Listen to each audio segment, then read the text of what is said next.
Pop. You know what time it is? This is MC for Web3 TV. I'm your host with the most of the time here in sunny side Dubai.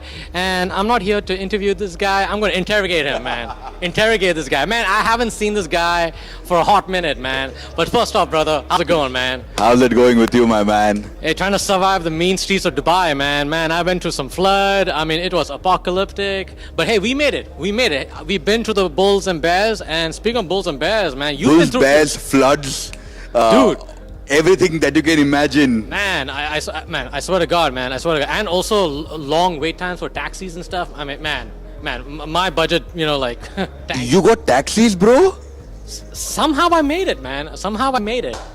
So... But anyways, that's all in the past. But great news for all property owners in Dubai. Now, now every house had a water view, so the prices have gone up. Of course, yeah. I'm telling you, I'm sure we're going to get some discounts, right? I mean, hey, we're Indian guys, so we love a good deal, man. We love a good deal. So, speaking about the deal... You don't qualify to be Indian, okay? So, come on. I can qualify, man. I mean, look at my brown skin, man. Look at that, I know I sound like a white guy. I know I'm like a coconut, brown on the outside, white on the inside, but it's all good, all right? We all one love, one heart, one crypto, one Web3. One Bitcoin, bro. One Bitcoin. But anyways, hey, look, let's get back to you, man. So what you doing here in the World Blockchain Summit? So, Kryptonite UAE, for which I'm also the co-founder. Nice. We are the media partners for the event, so we always come over and support the guys that, such amazing work that they have been doing. And True. World Blockchain Summit also happens to be the world's longest running blockchain show. So we have been a part of them in countries like Singapore, Dubai, Nice. India, and all of that. So we love the team. I think they have been doing an amazing work, especially in the space of blockchain adoption. True. Where they bring in amazing speakers. They give us an avenue to connect with like-minded people who want to talk about Web3, blockchain, infrastructure, and how we could scale the work that we are doing. No, that's really cool, man. Because I know you. I mean, you've been in the space for quite some time, and you've seen this, our industry, grow like crazy, especially in the MENA region. So, so now we've been through the Bitcoin halving, right? So, what is your expectations? What are you seeing? What are you forecasting for the future? So see, I tell this to everyone, and I'll say the same thing here again, that if you only look at the Bitcoin price action, we could never have a good night of sleep. What? True. Right? So that's some truth right there. Yeah. Yeah, I think we should focus more on the utility of the blockchain. I'm not sounding preachy. It's a cliche, and I'm going to live with this cliche, because until and unless we see a lot more utilities coming in, wherein, for example, I hire your emceeing and your hosting services, or you organizing and side event for me, or a meetup for me, and where I pay you not in fiat but I pay you in Bitcoin, or I pay you in stablecoin, which I'm sure is already happening. But we need to bring in a lot more utility in this space. Once we are able to do that is when a lot more others will be able to pay attention. Let's remind ourselves that the maximum number of wallets in the world is in Philippines. And the reason why they grew... I didn't know that. Wow, okay. Wow. The reason why they grew was because of Axie Infinity. So I think a couple of years ago, I was on a hunt to find out how did Axie Infinity grow to where it is. Because honestly, back then, it was a bad game, right? It's a pathetic game back then. I think now they're working on it. But then if you actually look at it, a game should give you a dopamine. A game should make you feel relaxed. A game should make you forget your reality.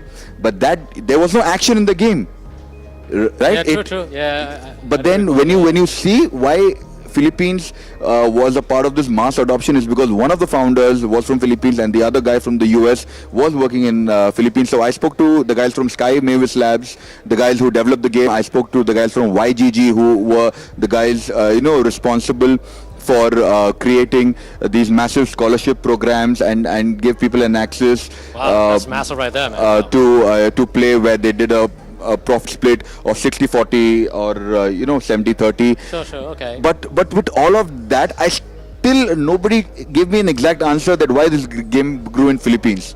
So last year I was in Hong Kong on a Sunday. So if anybody is in Hong Kong on a Sunday knows that the entire streets is taken over by the Filipinos there, and they have a parallel economy going on. Yeah. They have people selling shoes. They have people selling their old stuff. They sit down, they cook, they do their nails. So, and then I realized the community that we keep talking about in Web3 is actually the oldest way of survival in humanity, because we all need to get together, and the guys from Philippines still follow now. Like, we Indians don't meet here in Dubai every Sunday and we are like, bro, let's talk about Indian politics, right? Sure. But these guys actually meet up, and they talk a lot, and they're very close, and that is how the game grew. And during pandemic, 8-year-old boy to an 80-year-old woman were playing Axie Infinity, and thus Axie Infinity grew because of the community ethics of the Philippines. Interesting. So, you know what, I got to ask you, because to me you're talking about, like crypto adoption on the local level. So, before we leave, do you see crypto adoption on the local level here in Sunnyside, Dubai? Do you think that's going to happen? Like you and me, you know what? Let's go down. Let's go to the Starbucks. Let me treat you with some coffee using my crypto. Do you think that's going to happen?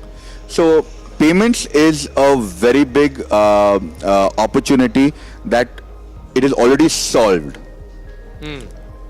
I already have virtual cards on my phone, which is Red Dot Pay or UPay or these various different apps that is connected to your Apple wallet, and I can. That problem is already solved, and remember, around the world, that problem already solved. Just that, perhaps I don't tell you how I'm paying for the coffee. Fair enough. Right? But I am still paying my USDT, but never spend your crypto. Hold on to it. Right? But jokes apart, when it comes to we need to see actually what you're talking about is where you can actually scan from your Binance wallet or from your MetaMask wallet, and you can pay that. That is the infrastructure we need, which I think it is difficult for them, because then they need to go to every single store, every single shop, put up a QR code and do it. So that is very taxing. Perhaps they are leveraging on the existing Visa and MasterCard's infrastructure. However, I would love to see a Bitcoin logo, Ethereum logo, or a USDT logo, or a USDC logo at every coffee shop or every store we go. And the least that you need to do is open your MetaMask or open your Binance Pay, scan, and boom, you're done. Yeah. No, that's cool, man. Look, I know we can talk about this for long, but that's the future that I want to see. So I think we can make this happen, bro. You are already making this happen. Come on, let's admit the fact that the amazing meetups that you're doing, you as in you, right? Marcos, you. The amazing meetups that you're doing, the kind of people, that you're bringing on together. Now, I want to ask you a question. Right? One question before I know we gotta go. I know we gotta go. Sorry, everyone. Now, all the amazing things that you are doing in this ecosystem in terms of promoting and getting in, we see a lot of regular faces around, which is great. However, when you see newer people coming in, now Dubai is a very inspiring place, right? Because of the tall skyscrapers, beautiful beaches. People from the west love the weather here. Indians kind of we are little, I've been there, done that. It's with like another state, I guess.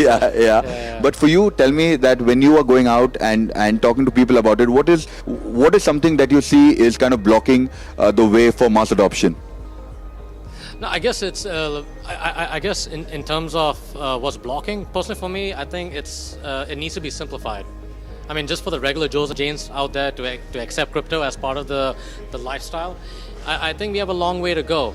So I think it's more of the cultural challenges. So, anyways. I could go on and on, but a quick plug-in my podcast Roadcast is live. Go check it out. I've done some amazing videos with guys like Yatsu, David Chum, who's the godfather of cryptocurrency, Sebastian from Sandbox, a bunch of other names. So check it out. Come on, bro. Sure. Absolutely, absolutely. Anyways, brother, thank you so much for your service to the space. We gotta go. So y'all be good. Y'all be safe. We'll talk to you soon. Bye for now. And buy some Bitcoin. Thank you, brother.